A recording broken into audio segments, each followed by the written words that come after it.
Конфликтот на Блискиот Исток се интензивира. Иран изврши напади со ракети и беспилотни летала врз неколку земји во регионот, вклучувајќи ги Израел, Катар и Обединетите Арапски Емирати, додека Израел и Соединетите Американски држави возвратија со воздушни напади врз ирански цели и во Либан. Американските сили целосно уништиле 16 ирански пловила кои поставувале мини во Ормузскиот теснец.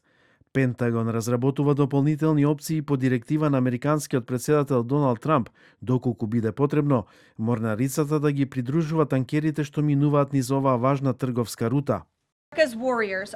Иранскиот режим лажеше, ги мамеше Соединетите Американски држави, очигледно обидувајќи се да ја продолжи својата нуклеарна програма за да создаде оружје кое секако би ги загрозиле Соединетите Американски држави.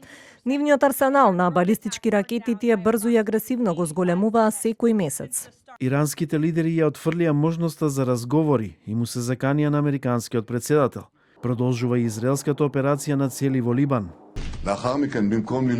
Водиме кампања против суров непријател кој сака да не уништи. Ги уништивме нивните нуклеарни и балистички капацитети. Наместо да ја научат лекцијата, тие се обидоа да ги обноват и да ги закопаат длабоко под земја. Што повеќе, не можевме да ги таргетираме. Моравме да се впуштиме во оваа кампања. Новиот врховен лидер на Иран, Моџтаба Хамнеи, е безбеден и здрав и покрај тоа што претрпел воени повреди, изјави Јусеф Пезешкијан, владин советник и син на иранскиот председател. Ја слушнав веста дека Моџдаба Хамнеи е ранет. Прашав некои пријатели кои се поврзани со него. Тие ми кажаа дека, фала му на Бога, е жив и здрав. Иранскиот амбасадор во Обединетите нации повторно упати критики до Советот за безбедност дека молчат за војната на САД и Израел против Иран. Советот ги затвора очите пред овие сериозни прекршувања и покрај неговата примарна одговорност според повелбата на Обединетите нации да одржува меѓународен мир и безбедност.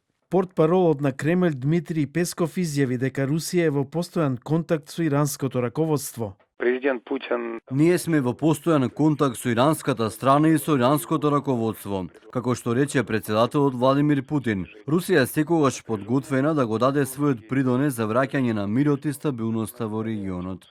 Белата куќа соопшти дека американскиот председател Трамп не би бил задоволен ако Русија споделува разузнавачки информации со Иран во војната, но се воздржа од какви било остри критики кон Москва.